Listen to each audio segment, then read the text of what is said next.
साथियों नमस्कार, बहुत बहुत स्वागत है आप सबका हमारे चैनल पर।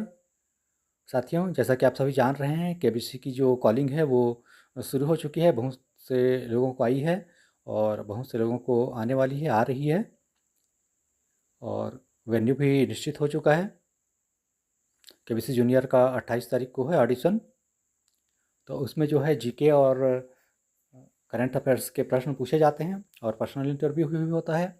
तो जीके के लिए और करंट अफेयर्स के लिए हम ये प्रैक्टिस सेट लेकर आए हैं। ये महत्वपूर्ण 20 क्वेश्चन इस वीडियो में है। मॉडल प्रश्न सेट है ये। थोड़ा रिवीजन भी हो जाएगा और इससे आपकी जो है प्रैक्टिस हो जाएगी ऑडिशन के लिए। और ये जो प्रश्न सेट हैं वो केबीसी के लिए, केबीसी जूनियर के लिए और IWC Indian challenger Vicks candidates के लिए भी समान रूप से उपयोगी है। तो आप सभी इसको ध्यान से देख लीजिएगा, वीडियो को, प्रश्नों को रिवाइज कर लीजिएगा। तो चलिए शुरू करते हैं। 20 मॉडल सेट का ये देखिए पहला प्रश्न, 20 क्वेश्चन सेट, उसका पहला प्रश्न चलिए देखते हैं। पहला प्रश्न है, टेलीफोन का फोन शब्द किस भाषा से आया है? टेलीफोन का फोन शब्द किस भाषा से आया है? तो ये आया है ग्रीक से। ग्रीक जिसका उच्चारण होता है ग्रीक शब्द फोनी, जिसका अर्थ होता है वॉइस या साउंड यानी कि आवाज़। तो ग्रीक इसका सही उत्तर है, ऑप्शन नंबर बी। ये ग्रीक इसका सही उत्तर है। ये फ़ोन ग्रीक शब्द से लिया गया है। इसकी व्युत्पत्ति ग्रीक, उच्चारण जो फोनी होती है उससे लिया गया है, जिसका अर्थ होता है वॉइस या साउंड यानी आवाज़। तो इसका सही उत्तर है ऑप्शन बी, ग्रीक। चलिए अगले प्रश्न की ओर बढ़ते हैं। अगला प्रश्न है, हाल ही में प्रधानमंत्री मोदी ने कहाँ समिट ऑफ द फ्यूचर को संबोधित किया है? हाल ही में प्रधानमंत्री मोदी ने कहाँ समिट ऑफ द फ्यूचर को संबोधित किया है? तो इसका सही उत्तर है न्यूयॉर्क में, ऑप्शन नंबर सी, न्यूयॉर्क इसका सही उत्तर है, न्यूयॉर्क। चलिए सेलेक्ट करते हैं, ऑप्शन नंबर सी सही है, न्यूयॉर्क। हाल ही में प्रधानमंत्री मोदी जी ने समिट ऑफ द फ्यूचर को न्यूयॉर्क में संबोधित किया। तो सही उत्तर आपने देख लिया। चलिए आगे बढ़ते हैं, अगला प्रश्न देखते हैं। क्वेश्चन नंबर 3, विश्व बॉलीवुड दिवस कब मनाया गया? आपको बताना है विश्व बॉलीवुड दिवस कब मनाया गया। तो जैसा कि आप सभी जान रहे हैं विश्व बॉलीवुड दिवस 24 सितंबर को मनाया गया है। तो 24 सितंबर, ऑप्शन नंबर डी इसका सही उत्तर है, ऑप्शन नंबर डी, विश्व बॉलीवुड दिवस 24 सितंबर को मनाया गया है।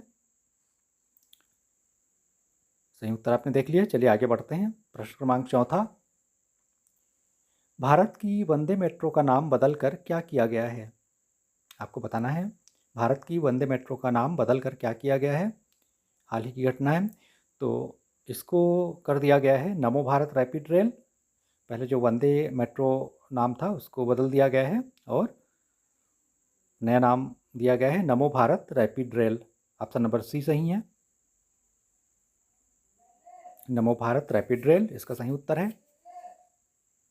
चलिए आगे बढ़ते हैं। अगला प्रश्न, प्रश्न क्रमांक 5, भारत द्वारा लाओस, म्यांमार और वियतनाम को टाइफून यागी के कारण मानवीय सहायता और आपदा राहत प्रदान करने शुरू किए गए ऑपरेशन का क्या नाम है?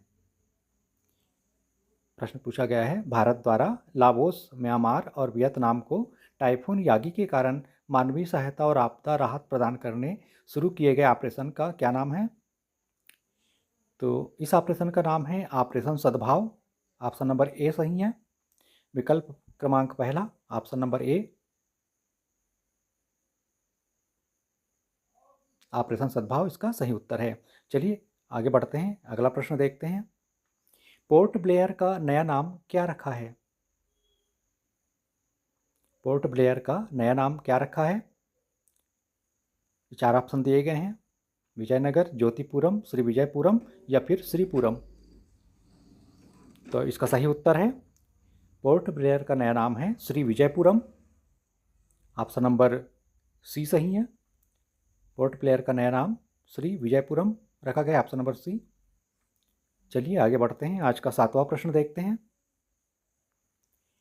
प्रश्न क्रमांक 7वां, प्रकाश संश्लेषण के प्रकाशीय अभिक्रिया में ऑक्सीजन किससे उत्पन्न होता है? आपको बताना है प्रकाश संश्लेषण के प्रकाशीय अभिक्रिया में ऑक्सीजन किससे उत्पन्न होता है? जल H2A से, बी दिया है CO2 से, सी दिया है ग्लूकोज से, या फिर इनमें से कोई भी नहीं। तो इसका सही उत्तर है जल H2O से। H2O से जो ऑक्सीजन अणु मुक्त होते हैं वो ऑक्सीजन के रूप में प्राप्त होते हैं प्रकाश संश्लेषण की क्रिया में। तो ऑक्सीजन जो है जल से मुक्त होता है, जल से उत्पन्न होता है। प्रकाश संश्लेषण क्रिया में ऑक्सीजन पानी या जल से उत्पन्न होता है। तो ऑप्शन नंबर ए इसका सही उत्तर है। प्रकाश संश्लेषण की प्रकाशीय अभिक्रिया में ऑक्सीजन H2O से उत्पन्न होता है, जल से। सही उत्तर आपने देख लिया। चलिए आगे बढ़ते हैं। आज का 8वां प्रश्न देखते हैं। 8वां प्रश्न पूछा गया है, 2024 तक भारत में ओलंपिक खेलों का आयोजन कितनी बार किया गया है? आपको बताना है 2024 तक भारत में ओलंपिक खेलों का आयोजन कितनी बार किया गया है? ऑप्शन ए 1 बार, ऑप्शन बी 2 बार, ऑप्शन सी 3 बार, या ऑप्शन डी 1 बार भी नहीं। तो चलिए देखते हैं इसका सही उत्तर क्या होना चाहिए। तो अभी तक भारत में सन 2024 की स्थिति तक में अभी तक में एक भी बार भारत में ओलंपिक खेलों का आयोजन नहीं किया गया है। तो इसका सही उत्तर होगा ऑप्शन नंबर डी, एक भी बार नहीं। सही उत्तर आपने देख लिया। चलिए आगे बढ़ते हैं। आज का अगला प्रश्न देखते हैं। कौन सा भारतीय नोट वर्तमान में चलन में नहीं है? प्रश्न क्रमांक 9वां पूछा गया है, कौन सा भारतीय नोट वर्तमान में चलन में नहीं है? Option A 100, option B 200, option C 2000, या ऑप्शन डी 50। तो इसका सही उत्तर सही आप सभी को मालूम होगा। ऑप्शन नंबर सी इसका सही उत्तर है। 2000 का नोट जो है भारतीय नोट, वो वर्तमान में 2000 का भारतीय नोट चलन में नहीं है। तो इसका सही उत्तर हो जाएगा ऑप्शन सी 2000। चलिए आगे बढ़ते हैं। आज का 10वां प्रश्न देखते हैं। प्रश्न क्रमांक 10वां, किसे सर्वाधिक फोटोजेनिक यूनेस्को विश्व धरोहर घोषित किया गया है? आपको बताना है किसे सर्वाधिक फोटोजेनिक यूनेस्को विश्व धरोहर घोषित किया गया है। तो ये किया गया है अंगकोर वाट को। Option number B, Angkor Wat इसका सही उत्तर है। Option number B, Angkor Wat, option number B इसका सही उत्तर है, अंगकोर वाट। चलिए आज का अगला प्रश्न देखते हैं। नई दिल्ली के नई या नए मुख्यमंत्री कौन बनी हैं या बने हैं? ये 4 ऑप्शन दिए गए हैं। पहला दिया है आतिशी मारलेना, बी दिया है अरविंद केजरीवाल, सी दिया है आनंदीबेन, या फिर डी दिया है मनु भाकर। तो अभी हाल में ये चुना गया है। तो नई दिल्ली की जो नई मुख्यमंत्री बनी हैं वो हैं आतिशी मारलेना। ऑप्शन नंबर ए में दिया गया है। ऑप्शन नंबर ए सही है, ये हमने सेलेक्ट कर लिया। आतिशी मारलेना इसका सही उत्तर है, ऑप्शन ए। चलिए आगे बढ़ते हैं। आज का अगला प्रश्न देखते हैं। प्रश्न क्रमांक 12वां, ऐतिहासिक स्थान कालीबंगा कहाँ स्थित है? ऐतिहासिक स्थान कालीबंगा कहाँ स्थित है? प्रश्न क्रमांक 12वां पूछा गया है, ऐतिहासिक स्थान कालीबंगा कहाँ स्थित है? ये 4 ऑप्शन दिए गए हैं। ए गुजरात, ऑप्शन बी दिया है मध्य प्रदेश, ऑप्शन सी दिया है राजस्थान, ऑप्शन डी दिया है महाराष्ट्र। तो इसका सही उत्तर है कालीबंगा जो है वो राजस्थान में स्थित है। राजस्थान इसका सही उत्तर होगा। तो ऑप्शन नंबर सी सही है, कालीबंगा राजस्थान में स्थित है। सही उत्तर हमने सेलेक्ट कर लिया। चलिए आगे बढ़ते हैं। आज का 13वां प्रश्न देखते हैं। प्रश्न 13वां पूछा गया है, लॉप्सी डिश बनाने के लिए मुख्यतः क्या चाहिए? आपको बताना है लॉप्सी डिश बनाने के लिए मुख्यतः किस चीज़ की ज़रूरत होती है, क्या चाहिए होता है। ऑप्शन ए दिया है दलिया, ऑप्शन बी दिया है मैदा, ऑप्शन सी दिया है बेसन, और ऑप्शन डी दिया है सूजी। तो इसका सही उत्तर है लापसी डिश बनाने के लिए दलिया की आवश्यकता होती है मुख्य रूप से। तो दलिया इसका सही उत्तर है, ऑप्शन नंबर ए, हमने सेलेक्ट कर लिया।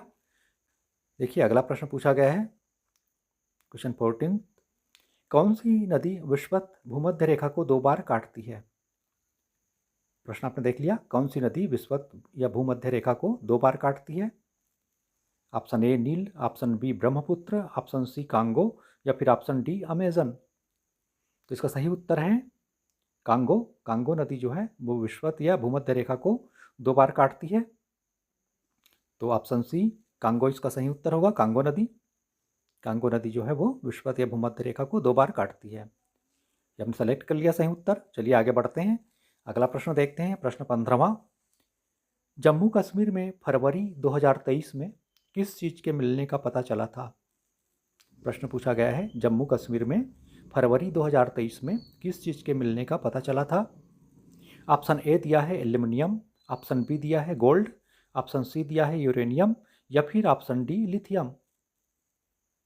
तो ये समाचारों में न्यूज़ में था बहुत ही ज़्यादा। तो इसका सही उत्तर है लिथियम। लिथियम खनिज बहुत आयात से पाया गया है, तो लिथियम ऑप्शन नंबर डी इसका सही उत्तर है। चलिए सेलेक्ट करते हैं लिथियम। हमने सेलेक्ट कर लिया ऑप्शन नंबर डी। चलिए अगला प्रश्न देखते हैं, क्वेश्चन नंबर 16। क्वेश्चन नंबर 16 पूछा गया है, टाटा आईपीएल 2024 किस टीम ने जीता? आपको बताना है टाटा आईपीएल 2024 किस टीम ने जीता। तो आईपीएल आपने देखा होगा, आप सभी ने देखा होगा, आईपीएल 2024 ये जीता है। टाटा आईपीएल 2024 का खिताब जो जीता है कोलकाता नाइट राइडर्स ने जीता है, केकेआर ने। टाटा आईपीएल 2024 का खिताब कोलकाता नाइट राइडर्स ने जीता है। तो ऑप्शन ए इसका सही उत्तर है। चलिए आगे बढ़ते हैं, अगला प्रश्न देखते हैं, क्वेश्चन नंबर 17।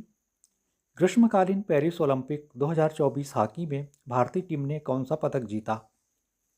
ग्रीष्मकालीन पेरिस ओलंपिक 2024 में हॉकी में भारतीय टीम ने कौन सा पदक जीता?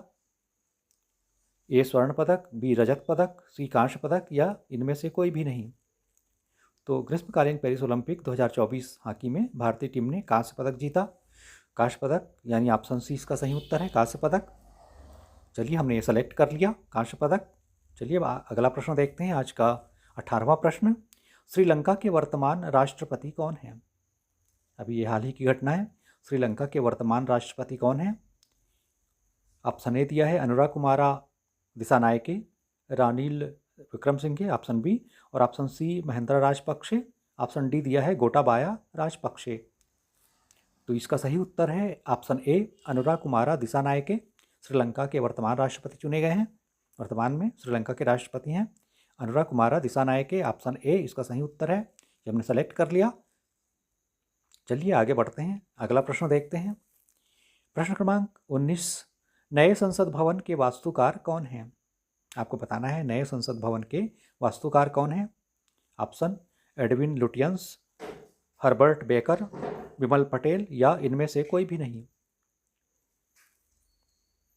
तो इसका सही उत्तर है विमल पटेल। नए संसद भवन के जो वास्तुकार हैं वे हैं विमल पटेल। ऑप्शन नंबर सी सही है, हमने सेलेक्ट कर लिया। चलिए आगे बढ़ते हैं, आज का फाइनल क्वेश्चन देखते हैं, क्वेश्चन नंबर 20। पौराणिक कथाओं के अनुसार श्री राम जी के छोटे भाई लक्ष्मण जी की माता कौन थी? पौराणिक कथाओं के अनुसार श्री राम जी के छोटे भाई लक्ष्मण जी की माता कौन थी? ए कौसल्या, बी कैकेयी, सी सुमित्रा या फिर डी अंजनी। तो रामायण धारावाहिक आप सबने देखा होगा, रामायण आपने पढ़ा भी होगा, उसके बारे में सुना भी होगा। तो इसका सही उत्तर है जो सुमित्रा थी वो लक्ष्मण जी और शत्रुघ्न जी की माता थी। तो इसका सही उत्तर हो जाएगा सुमित्रा।